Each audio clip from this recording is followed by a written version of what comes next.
दिल में बस गईलू सरस्वती माई, तोहरा चरण में जिंदगी बिताई। दिल में बस गईलू सरस्वती माई, तोहरा चरण में जिंदगी बिताई। हो लगे न मन हम तो भागल बानी अपना घरवा से, लगे न मन हम तो भागल बानी अपना घरवा से।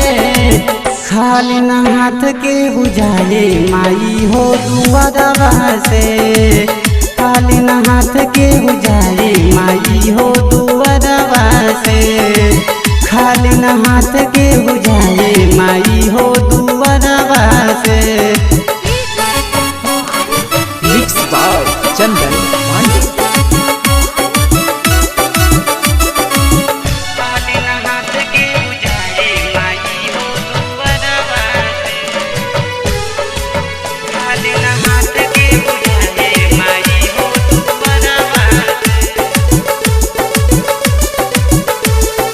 विद्या के खान हो सरस्वती माई, ना जाने कितना दिन दुखबा सताई।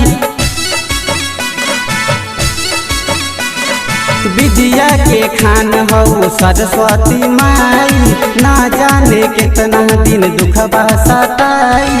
कालिदास के बनबलू मूर्ख से विद्वान, तोहरो तो महिमा बा जग में महान, जग में महान। हाँ जग में महान, जग में महान।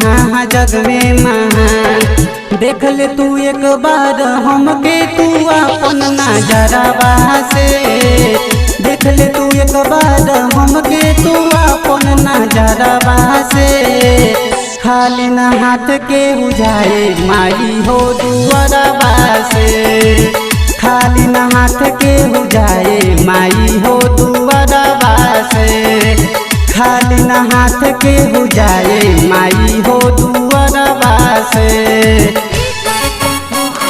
Mix by Chandan Pandey.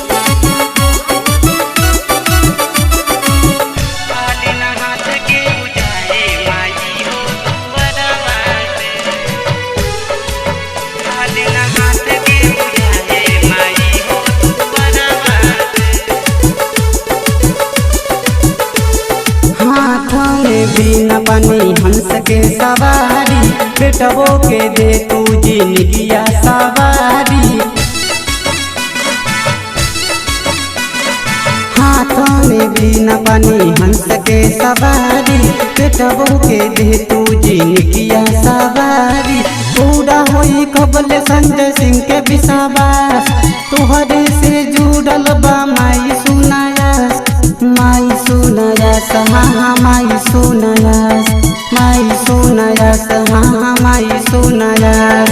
लिखल बा गीत त सुना लखिंदर गीत खरवा से, लिखल बा गीत त सुना लखिंदर गीत खरवा से। खाली न हाथ के बुझाए माई हो दुआरवा से, खाली न हाथ के बुझाए माई हो दुआरवा से, खाली न हाथ के बुझाए माई हो दुआरवा से। Mix by Chandan Pandey.